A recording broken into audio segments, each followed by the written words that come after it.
Though I must say oral history is a complex beast because humans are complex, and their memories exceedingly so. I intend, in fact, today to interrogate one particular moment drawn from the entire collection, one paragraph really, to draw out some positive and negatives of oral history as a methodological approach, and also, I have to admit, to stir the pot a little bit. The moment I refer to is that infamous meeting between April Glaspie and Saddam Hussein on the very eve of the Gulf War in 1990, at least as recalled by Dennis Ross, at the time head of policy planning at the State Department. Our conveners asked us today to speak in a way that might prompt further conversation, and I hope, in fact, to get an argument going.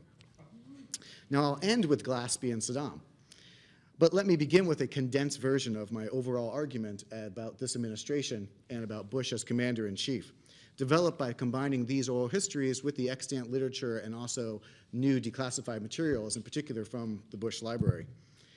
My argument is this, that Bush and his top-level advisors pulled off something really quite extraordinary while in office.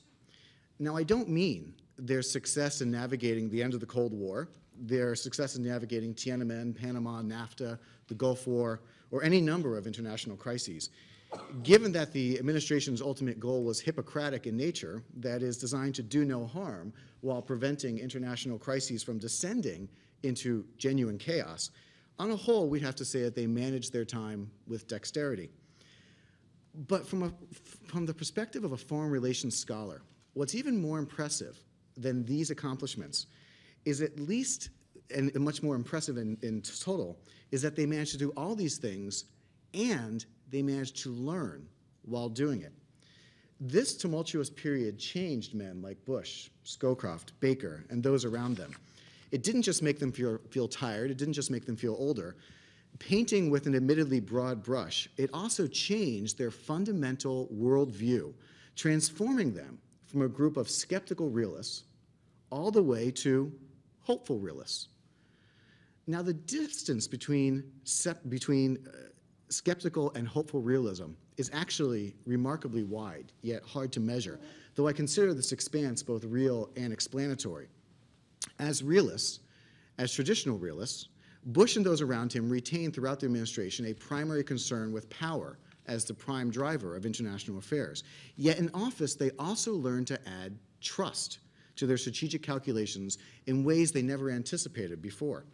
They learned to trust, in particular, former adversaries like the Soviet Union, believing them capable of joining what Bush frequently referred to as the family of nations. Though weakened, we must recall, Moscow retained tremendous hard power at the end of the Cold War, of the kind that realists care about most of all. Yet by 1992, and this is crucial, by 1992, unlike in 1989 when he took office, Bush saw beyond Russia's missiles and tanks, beyond its potential hard power, in order to see instead its broader potential as a partner.